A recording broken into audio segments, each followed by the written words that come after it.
Hello mga biyaheras! Nagbabala ka bang pumunta ng Disneyland at nag-iisip ko anong mga rides ang sasakyan mo? Later in this video, magbibigay ako ng brief description sa mga rides na sinakyan namin sa Tokyo Disneyland, normal waiting time, pati na rin yung temporary closure date nila for 2025. Okay, first tip muna tayo. Kailangan nyo mag-download ng Tokyo Disneyland app para makita nyo yung mga waiting time for each attraction at kailangan nyo rin ng data. May wifi naman sa loob ng park, kaya lang malakas lang siya malapit sa entrance. Okay, simulan na natin! First in the list is Star Tours. As soon as we entered the park, ito yung pinakamalapit sa amin na may shortest waiting time. Hindi ka mababore dito dahil habang nakapila ka, marami kang makikitang characters at mga designs. It's a group ride with provided 3D glasses and will take you to the world of Star Wars. Next is Enchanted Tale of Beauty and the Beast. With waiting time from 1 hour to 3 hours, ito na yata ang pinakasikat na ride sa Tokyo Disneyland. Bago mag-start yung ride, meron ka munang panonooring show. At sobrang cute niya. Ang galing din na pinapakita nila yung mga characters at may iba-ibang senaryo. So ayan, sasakay ka sa isang malaking pickup and you'll follow the story of Beauty and the Beast. From that Be My Guest scene,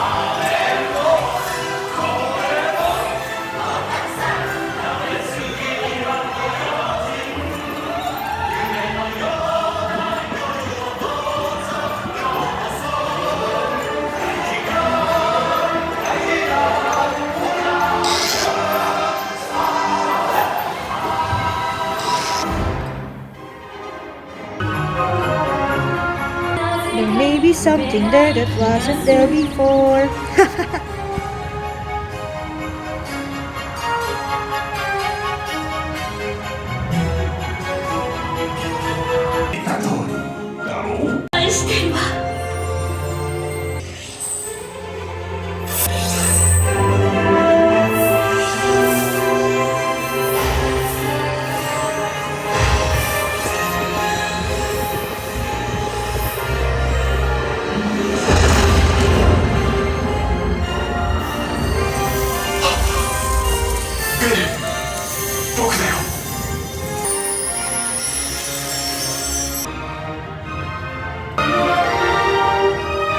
Dito na ako nag-start maiyak.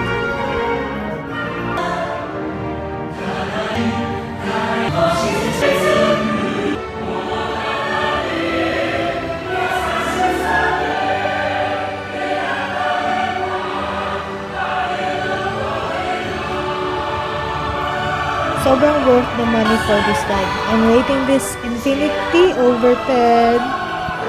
Next ride, Splash Mountain. Kung nakapunta na kayo ng Enchanted Kingdom, para sa akin, ito yung counterpart ng Log Jump.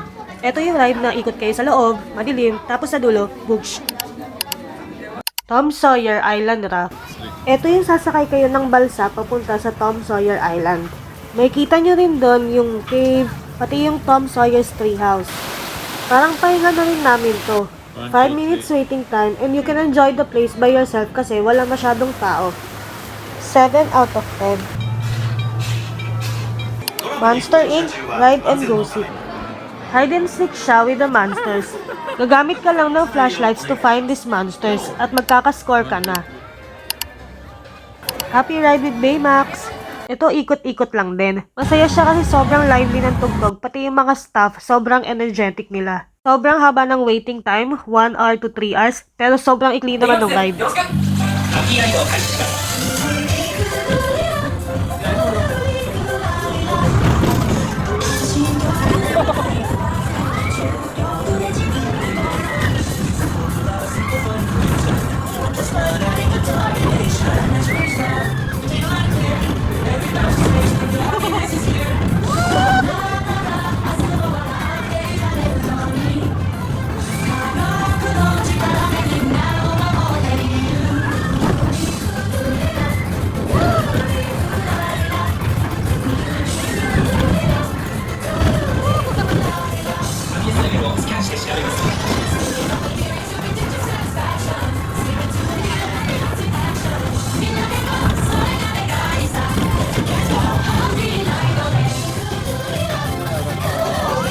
the energy of all the people around you, I'll give this 8 out of 10. Western River Railroad.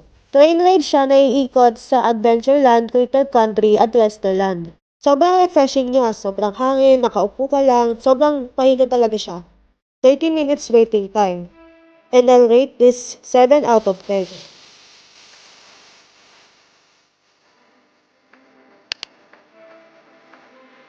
Next is Jungle Cruise Wildlife Expeditions. Dito, sasakay kayo ng boat, iikot kayo sa loob ng jungle kasama ang isang guide.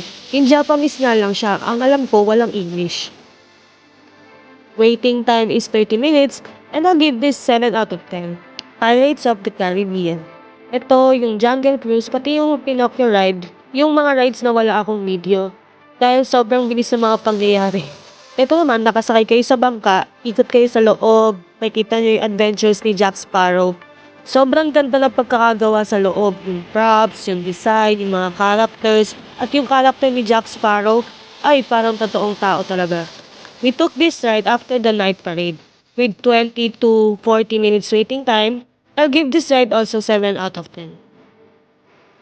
Pinocchio's Daring Journey. Itong ride na to, sobrang bilis din. Sasakay ka sa isang minecar following the story of Pinocchio. Sobrang chill lang kasi tingin ka sa mga characters. Nagulat na lang kami tapos na. We took this ride after the fireworks kaya yung waiting time namin parang 5 minutes lang. Also, 7 out of 10. Alice's Street Park. Another pick-up ride pero ito, puro ikot-ikot-ikot lang. So kung hiluhin ka, check mo kung kaya mo to. Castle Carousel. For me, carousel is a must sa kahit anong Disneyland na puntahan mo. Ako lang ba, pero riding a carousel is like healing your inner child. Also, it's a good way to end our Tokyo Disneyland trip. We didn't have to wait for this ride. 8 out of 10 for this ride! It's a small world. Bale, itong ride na to, pati yung susunod na ipapakita ko, ay hindi namin siya nasakyan. Kasi wala na kaming time at ang haba ng waiting time for these rides. But I still recommend these 2 rides. It's a very cute boat ride where you see the small dolls wearing clothes from different countries while singing It's a Small World. But this year, there's a limited period program where you will find group all over the ride. Big Thunder Mountain. Based from the videos of Tokyo Disneyland website, I think it's the same ride with Hong Kong Disneyland's Big Grizzly Mountain. Kung tama ako, then sobrang bilis ng ride na to. That's it mga biyeheras! I hope nakatulong tong video na to sa pagpaplano nyo ng inyong Tokyo Disneyland trip. Follow nyo na din ako sa Facebook, Instagram, TikTok, and YouTube. At kung nagustuhan nyo tong video na to at nakatulong sa inyo, please don't forget to like, comment, share, and hit the notification bell para ma-notify kayo sa mga susunod kong videos. I-share ko pa yung mga experience ko sa Tokyo Disney Sea and yung mga travel videos ko sa iba't ibang country. Thank you! Have a good day mga biyaheras!